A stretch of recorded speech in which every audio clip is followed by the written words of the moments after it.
வணக்கம். ரொம்ப முக்கியமான விஷயத்துக்கு தான் இந்த வீடியோ. இன்றைக்கி காலையில் நம்ம அரசு சார்பில் 5,000 ரூபாய் உங்கள் அக்கௌண்ட்டுக்கு வந்திருக்கோம். எதுக்காக இந்த பணம்?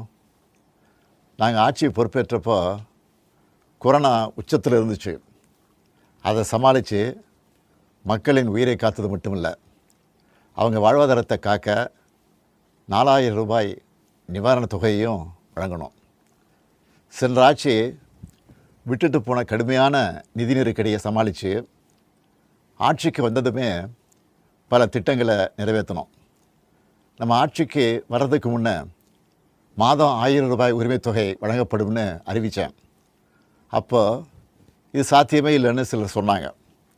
ஆனாலும் நிதி நெருக்கடியை சமாளித்து ஒன்றிய அரசினுடைய ஓரவஞ்சனையை மீறி கடந்த 2023ஆம் ஆண்டு செப்டம்பர் மாதம் முதல் கலைஞர் மகளிர் உரிமை திட்டத்தை வெற்றிகரமாக செயல்படுத்திட்டு வரோம். முதல்ல 1,13,00,000 மகளிருக்கு பயனளித்த இந்த திட்டம் அண்மையில் அது விரிவுபடுத்தப்பட்டு இப்போ 1,31,00,000 குடும்பத் தலைவிகள் பயன்பெற்று வராங்க. இது வெறும் நிதி உதவி இல்லை, சமூகத்தில் பெண்கள் ஆற்றும் பங்களிப்பை அங்கீகரிப்பதற்காக கொடுக்கப்படுகிற உரிமைத் தொகை. இந்த தொகையை வச்சு அன்றாட வீட்டு செலவுகள், குடும்பத்தில் ஏற்படும் மருத்துவ செலவுகள், குழந்தைகளுக்கான கல்வி செலவுகள் என பல அத்தியாவசிய செலவுகளை மகளிர் தாங்களே நிறைவு செய்ய இந்த திட்டம் வழிவகுத்துச்சு. அதனால தான் ஒவ்வொரு மாதமும் 15ஆம் தேதி என்பது ஒவ்வொரு குடும்பத் தலைவியும் ஆவலோடு எதிர்பார்க்கிற நாளாக அமைஞ்சிருக்கு. இவ்வளவு சிறப்பு வாய்ந்த இந்த திட்டத்தை மற்ற மாநிலங்களும் பின்பற்றி வராங்க.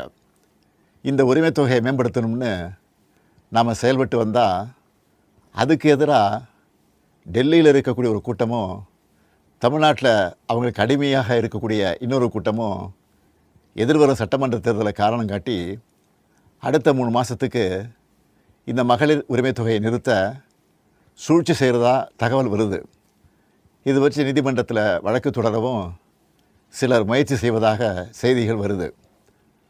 1,31,00,000 மகளிர் உழைப்பை அங்கீகரிக்கிற இந்த திட்டத்தை 3 மாதம் நிறுத்தி வச்சா நீங்கள் எவ்வளவு சிரமங்களுக்கு ஆளாவீங்கன்னு உங்கள் வீட்டில் ஒருத்தனாக இருக்கக்கூடிய எனக்கு நல்லா தெரியும். கடும் வெயிலில் வேலைக்கு போக கஷ்டமான கோடை காலத்தில் இந்த தொகை நிறுத்தப்பட்டால் உங்களுக்கு எவ்வளவு வலி ஏற்படும்னு என்னால் உணர முடியுது. உங்கள் மாதாந்திர செலவை எப்படி சமாளிப்பீங்க? உங்கள் குடும்பத்தில் நோய்வாய்ப்பட்டவங்களுக்கு மாத்திரை வாங்கி கொடுக்க முடியுமா? குழந்தைகள் தேர்வு எழுதுகிற காலத்தில் அவங்களுக்கு உணவு கொடுப்பதிலிருந்து தேவையான கல்வி செலவுகளை செய்ய முடியுமா? இந்த கஷ்டத்தையெல்லாம் நினச்சி பார்த்து தான் ஒரு முக்கியமான முடிவை எடுத்திருக்கிறேன்.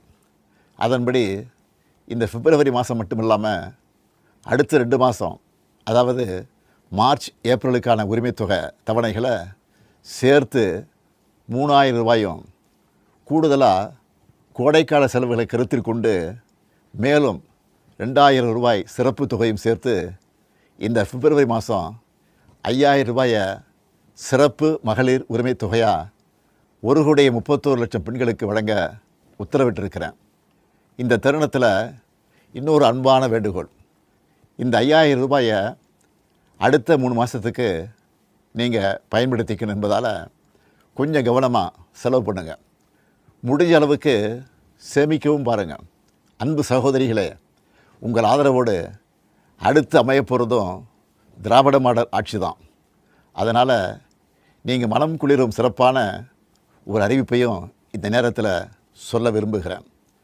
அடுத்த திராவிட மாடல் 2.0 ஆட்சி காலத்தில் உங்களுடைய உரிமைத் தொகை 2,000 ரூபாயாக உயர்த்தி வழங்கப்படும்.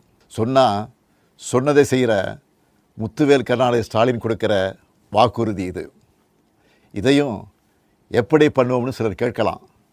கடந்த ஆட்சியின் 10 ஆண்டுகளில் தமிழ்நாடு அடைய முடியாத பொருளாதார வளர்ச்சியை இந்தியாவே திரும்பி பார்க்க அளவுக்கு சாதித்து காட்டினவங்க நாங்கள். அதனால் எந்த தடை வந்தாலும் அதையெல்லாம் தாண்டி தமிழ்நாடே வெல்வோம் ஒன்றாக.